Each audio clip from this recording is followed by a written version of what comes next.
Bonjour Simon, Bonjour Karima, merci de m'inviter. est-ce que tu peux te présenter et nous présenter ton parcours?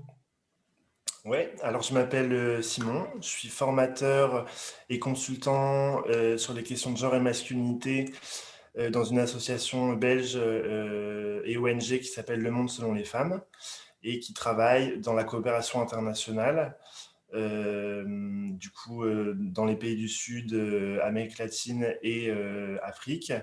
Et également en Belgique dans l'intégration du genre sur des programmes d'ONG divers et variés. Est-ce que tu peux nous dire comment tu travailles justement sur la question de l'égalité femmes-hommes? Ouais, alors moi j'ai travaillé.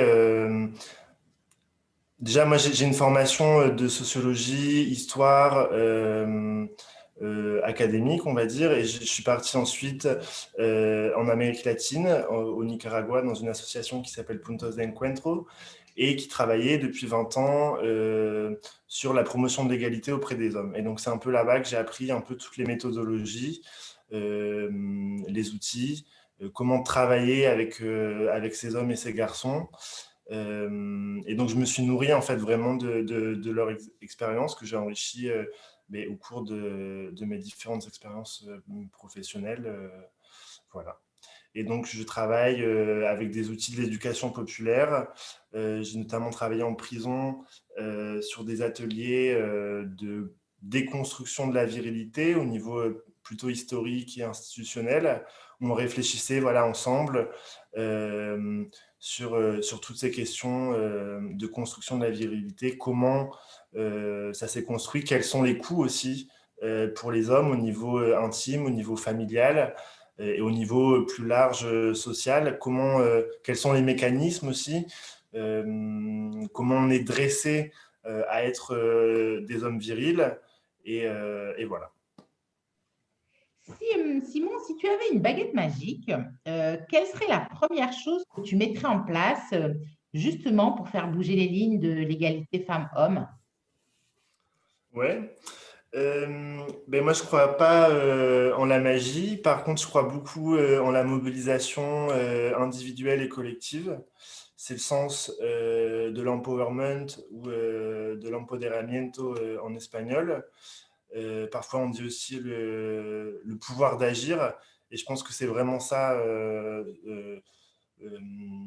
ce que je mettrais derrière ma baguette magique. Ce serait voilà, créer des espaces pour réfléchir en commun sur comment on construit cette égalité entre les femmes et les hommes, mais aussi au-delà, l'égalité territoriale, l'égalité au niveau de la justice, de l'accès aux soins, etc.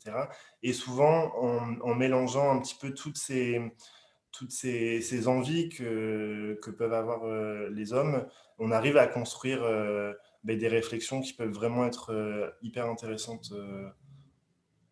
Voilà. Et enfin, pour terminer, Simon, quelle est la femme qui t'inspire? Alors, pour cette question, j'ai un peu réfléchi parce que j'ai beaucoup d'inspiration. Je picore, on va dire. Euh, et je pense que je dirais Berta Cáceres, qui est une militante écologiste au Honduras. Et en fait, le jour où elle était assassinée, j'étais au Nicaragua, j'avais 23 ans à l'époque. Et moi, je la connaissais pas.